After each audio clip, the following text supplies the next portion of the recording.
Hi viewers, welcome to our channel. ప్రస్తుతం మనతో పాటు సీనియర్ జర్నలిస్ట్ దాము బాలా సార్ వారితో మాట్లాడు. నమస్కారం సార్. నిన్న ఢిల్లీలో విజయసాయి రెడ్డి గారు అమిత్ షా గారిని భేటీ అయ్యారని చెప్పేసి ఒక వార్త వైరల్ అవుతుంది సార్. అంటే వైసీపీ ప్లాన్ ఏంటి, ఇప్పుడు అమిత్ షా గారిని ఎందుకు కలిశారు, దీని వెనుకున్న కారణం ఏంటి, వాళ్ళు ఎటువంటి వ్యూహాలు పన్నబోతున్నారని చెప్పేసి మీ ఒపీనియన్ సార్ వీటిపైన? వైసీపీ బీజేపీ సంబంధాలు అనేవి అందరికి తెలుసు. గతంలో లోపాయికారిగా ఇద్దరి మధ్య మంచి సంబంధాలు ఉన్నాయి. అనేక బిల్లుల్ని సపోర్ట్ చేస్తూ జగన్ బీజేపీ ప్రభుత్వానికి సపోర్ట్ చేశాడు గతంలో. గత 5-10 ఏళ్ళ నుంచి కూడా జగన్ బీజేపీతో మంచిగా ఉంటున్నాడు, సపోర్ట్ చేస్తున్నాడు. బీజేపీ కూడా జగన్తో మంచిగా ఉంటుంది. అయితే ఇప్పుడు అనివార్య పరిస్థితుల వల్ల వాళ్ళు మారాల్సి వచ్చింది. చంద్రబాబు మద్దతు అవసరమైంది. ఇప్పుడైతే చంద్రబాబు మీద ఆధారపడి వాళ్ళ ప్రభుత్వాన్ని నడపాల్సి వచ్చింది. ఆంధ్రప్రదేశ్ నుంచి 21 మంది ఎంపీలు ఉన్నారు, 3 పార్టీలు కలిపి. అందులో చంద్రబాబుకే 16 మంది ఉన్నారు. కాబట్టి చంద్రబాబు మీద డిపెండెన్స్ అయితే బీజేపీకి వచ్చింది. బీజేపీకి జగన్ అవసరం కూడా ఉంది. ఎందుకంటే రాజ్యసభలో జగన్కి 11 మంది సభ్యులు ఉన్నారు.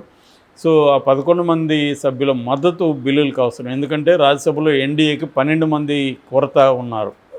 సో అందుకని ఏదైనా బిల్లు పాస్ అవ్వాలంటే వీళ్ళు అవసరం. మొన్నటి వరకు ఏంటంటే బిజు జనతాదళ్, నవీన్ పట్నాయక్ ఒరిస్సాకు సంబంధించిన బిజు జనతాదళ్ కూడా సపోర్ట్ చేసేది. అయితే ఇప్పుడు బిజు జనతాదళ్ విరమించుకుంది తన సపోర్ట్ని. అందుకని వాళ్ళకి ఈ స్థాయిలో ఎంపీలో ఉన్న వాళ్ళు, అంటే నాన్ ఇండియా కూటమి, నాన్ ఎన్డీఏ కూటమికి సంబంధించిన వాళ్ళల్లో జగన్కే ఎక్కువ ఉన్నాయి. సో కాబట్టి జగన్ సపోర్ట్ అవసరం. అయితే దానికి విరుగుడుగా చంద్రబాబు రాజ్యసభ సభ్యుల్లో కనీసం ఒక 10 మందిని బయటికి లాగేస్తాడు, కనీసం ఒక 6 మంది అయితే ఇమ్మీడియట్గా బయటకు వచ్చేట్టుగా ఉన్నారు అనేది తెలుగుదేశం మీడియా కథనాలని వదిలింది. కానీ అది జరగలేదు ఇప్పటివరకు. ఒకవేళ అది జరిగితే మాత్రం జగన్కి ఇబ్బంది అవుతుంది. ఏదేమైనా జగన్ 2 వైపుల నుంచి కూడా నరుకు వస్తున్నాడు. ఒకటేమో మోడీకి అనుకూలంగా ఉండడానికి ట్రై చేయడం, రెండో వైపు ఏమో కొద్దిగా మోడీ పట్ల క్రిటికల్గా ఉంటూ కూటమి పట్ల కొంత అటువైపు వెళ్తున్నట్టుగా మనకు కనబడుతుంది. అది కూడా మోడీని ప్రెజర్ చేయడానికి, మోడీతో మంచిగా ఉండడం, మోడీని ప్రెజర్ చేయడం, ఈ టాక్టిక్స్లో జగన్ ప్రజెంట్ అయితే ఉన్నాడు. ఎందుకంటే కంప్లీట్గా జగన్ ఇండియా కూటమిలోకి వెళ్ళి ఇప్పటికిప్పుడు జంప్ అయ్యే పరిస్థితి కూడా లేదు. ఎందుకంటే కాంగ్రెస్ ఎంత సుముఖంగా ఉందనేది ఇప్పటికీ డౌటే. ఎందుకంటే షర్మిల ఈ స్థాయిలో జగన్ విమర్శిస్తుందంటే కాంగ్రెస్ సపోర్ట్, అధిష్టానం సపోర్ట్ లేకుండా షర్మిల సొంతంగా అలా చేయగలుగుతుందా అనేది పెద్ద క్వశ్చన్. ఒకవేళ చేసినా కాంగ్రెస్ అధిష్టానం కంట్రోల్ చేయాలి కదా షర్మిలను, ఎందుకు వాళ్ళు చేయట్లేదు అనేది ఒక డౌట్ఫుల్ క్వశ్చన్. ఎందుకంటే రేవంత్ రెడ్డి తెలుగుదేశం వైపు ఉన్నాడు. సో రేవంత్ రెడ్డి తెలుగుదేశం వైపు ఉన్నప్పుడు అక్కడ తెలుగుదేశం వైపే వాళ్ళు కూడా ఉండే అవకాశం ఉంది కదా రేవంత్ రెడ్డి ద్వారా.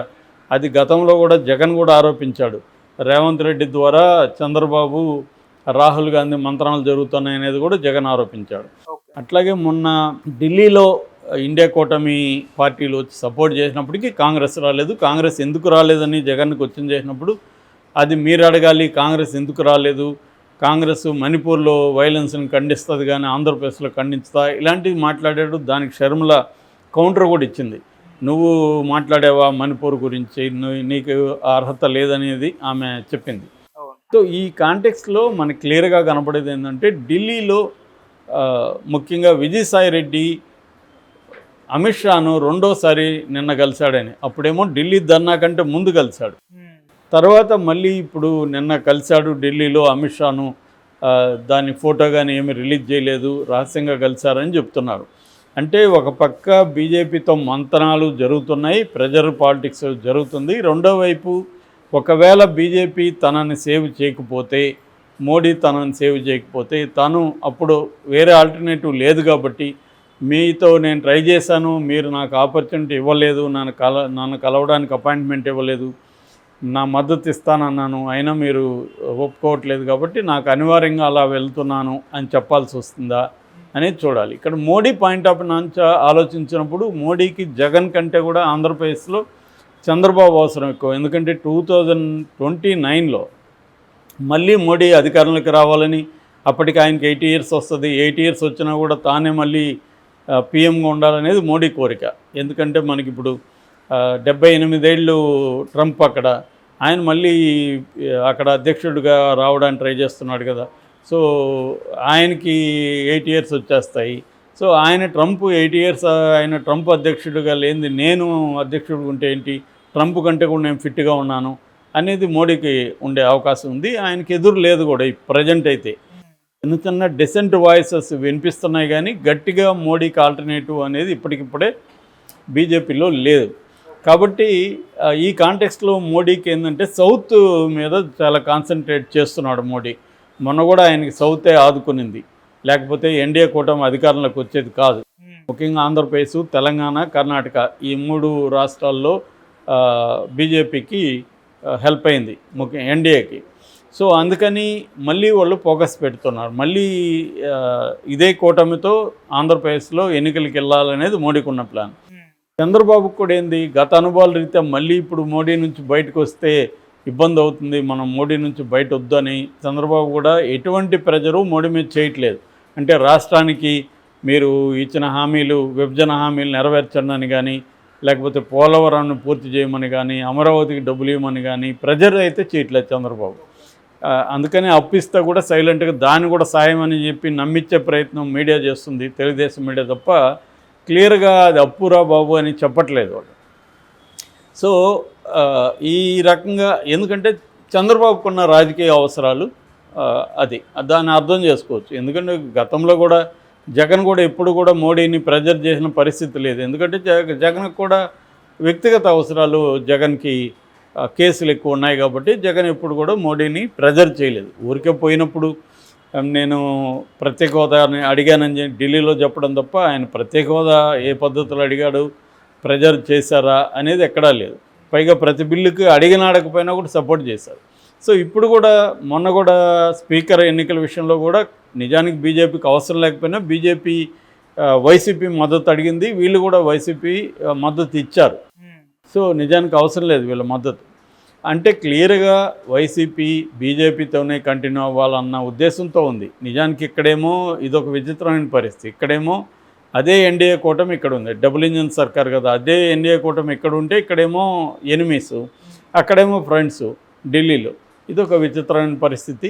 సో ఈ పరిస్థితిలో చంద్రబాబు కూడా గట్టిగా మోడీని నువ్వెందుకు జగన్తో సాఫ్ట్ కార్నర్గా ఉన్నావు అని అడిగే పరిస్థితి చంద్రబాబుకు కూడా లేదు.